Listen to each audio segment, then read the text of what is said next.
Hello दोस्तों, कैसे हैं आप सभी। उम्मीद करता हूं आप सभी बहुत ही अच्छे होंगे। तो आज के इस वीडियो में हम पढ़ने वाले हैं क्लास 12 रसायन विज्ञान का पहला चैप्टर जो है ठोस अवस्था, जिसका तीसरा इंपॉर्टेंट टॉपिक जो है भैया आयनिक ठोस। तो आयनिक ठोस किसे कहते हैं, इसका परिभाषा क्या होता है, उदाहरण से हम समझेंगे और बहुत ही आसानी तरीके से आपको समझ में आएगा। तो चलिए दोस्तों अपने टॉपिक को शुरू करते हैं। तो यहाँ पे हमने देख लिया है, यहाँ पे हमने लिख दिया आयनिक ठोस और यहाँ पे हमने इसका परिभाषा लिख दिया है, परंतु अभी आपको परिभाषा देखने की कोई जरूरत नहीं है, आपको परिभाषा यूं ही याद हो जाएगा।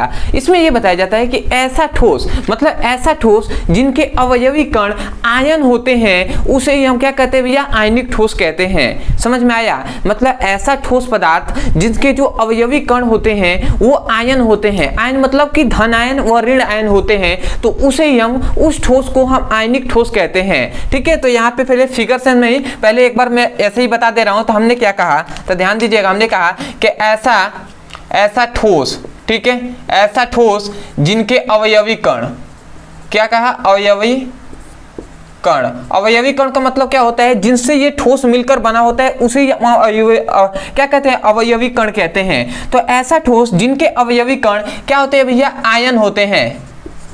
आयन का मतलब कि धनायन या हम कह सकते हैं ऋणायन, धनायन और ऋणायन। ठीक है।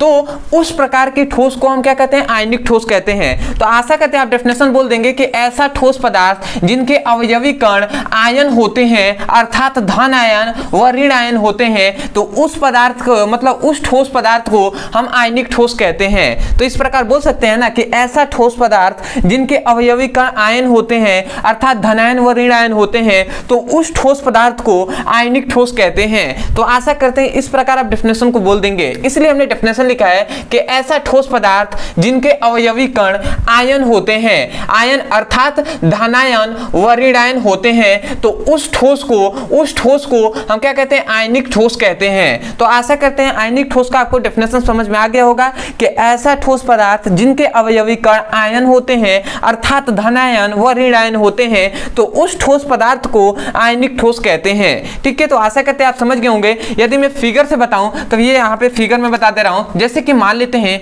ये कोई ठोस पदार्थ है, समझिएगा। ठीक है, ये कोई मान लेते हैं ये कोई ठोस पदार्थ है। ठीक है। अब इस ठोस पदार्थ में समझिएगा, मैं अगर थोड़ा सा मैं बनाऊं, ठीक है, मैं इसको थोड़ा सा मिटा कर मैं अच्छे से आपका आयनिक ठोस का यहाँ पे जो फिगर होता है उसको मैं बना दे रहा हूं। ठीक है, तब आपको अच्छे समझ में आएगा।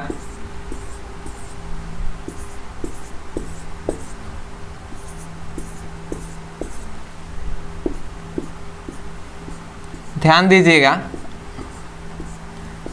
बहुत ही इंपॉर्टेंट फिगर है। जब आपको फ्रैंकल दोष और शॉटकी दोष पढ़ाया जाएगा तो उसमें भी आपको बहुत ही काम आने वाला है ये। ठीक है, आयनिक ठोस। तो याद रखेंगे भैया, जो ये आयनिक ठोस का ये परिभाषा है। अब ये जो गोला का तरह दिखाई दे रहा है, ये मतलब ये पूरा एक ठोस पदार्थ है। ठीक है। तो इस ठोस पदार्थ में जो ये गोला दिखा रहा है ये अवयवी कण है। ठीक है। मतलब इन गोले से ही मिलकर क्या बना है, ये ठोस पदार्थ बना है। अब इसका हमने कहा कि ऐसा ठोस पदार्थ जिनके जो अवयवी कण होते हैं वो आयन होते हैं, मतलब कि धन आयन होंगे तो कोई ऋण होगा, तो कोई धन, फिर से कोई ऋण, ऋण धन, ऋण, फिर से धन, धन ऋण, धन ऋण, ऋण धन। ठीक है। तो यहाँ पे देख रहे होंगे तो भैया इनके अवयवी कण हैं, वो कोई धनायन है तो कोई ऋणायन है। देख रहे हैं तो सब धनायन व ऋणायन है। तो इसी के लिए हम कह रहे हैं कि ऐसा ठोस पदार्थ जिनके अवयवी कण आयन होते हैं, अर्थात धनायन व ऋणायन होते हैं, तो इस ठोस पदार्थ को हम आयनिक ठोस कहते हैं। तो इस फिगर को हम आयनिक ठोस कह सकते हैं ना। तो आशा करते हैं आप कह लेंगे। ठीक है। अब आते हैं भैया कि इसका एग्जाम्पल क्या है। ठीक है, इसका उदाहरण क्या है। तो उदाहरण बहुत ही सिंपल है, जो NaCl है, ठीक है, जो CaO है, कैल्शियम ऑक्साइड है। तब ये यहाँ पे NaCl क्या होता है, Na प्लस और Cl माइनस में टूट जाता है ना। तो ये जो क्या हुआ, ये अपने आयनों में टूट गया है ना। तो इस ठोस पदार्थ को ही जो क्या है, NaCl जो ठोस पदार्थ है ये आयनों में टूट गया, तो इस ठोस पदार्थ को ही हम आयनिक ठोस कहेंगे। तो आशा करते हैं कि आपको परिभाषा, उदाहरण और इसका फिगर अच्छे से समझ में आ गया होगा। तो मैं यही कहूंगा, यदि समझ में आया है तो सबसे पहले तो चैनल को सब्सक्राइब कर दीजिएगा, क्योंकि अभी तक आपने नहीं किया होगा तो सबसे पहले तो चैनल को सब्सक्राइब कर दीजिएगा। दूसरी बात, बहुत से ऐसे स्टूडेंट हैं जो चाहते हैं कि मैं अपने सभी इंपॉर्टेंट टॉपिक को देख सकूं, फिजिक्स का हो, केमिस्ट्री को हो, ठीक है, क्लास 12 का। तो भैया आपके लिए यहाँ पे नंबर दिया जा रहा होगा, इस नंबर पे आप व्हाट्सएप करके फिजिक्स और केमिस्ट्री का लिंक प्राप्त कर सकते हैं और उससे जाकर अपने सभी चैप्टर वाइज इंपॉर्टेंट जो भी क्वेश्चन है उनको पढ़ सकते हैं, ठीक है। दूसरी बात, अदरवाइज आपको कोई इंपॉर्टेंट टॉपिक ऐसे लगता है कि भैया ये पूछ लिया जाएगा एग्जाम में,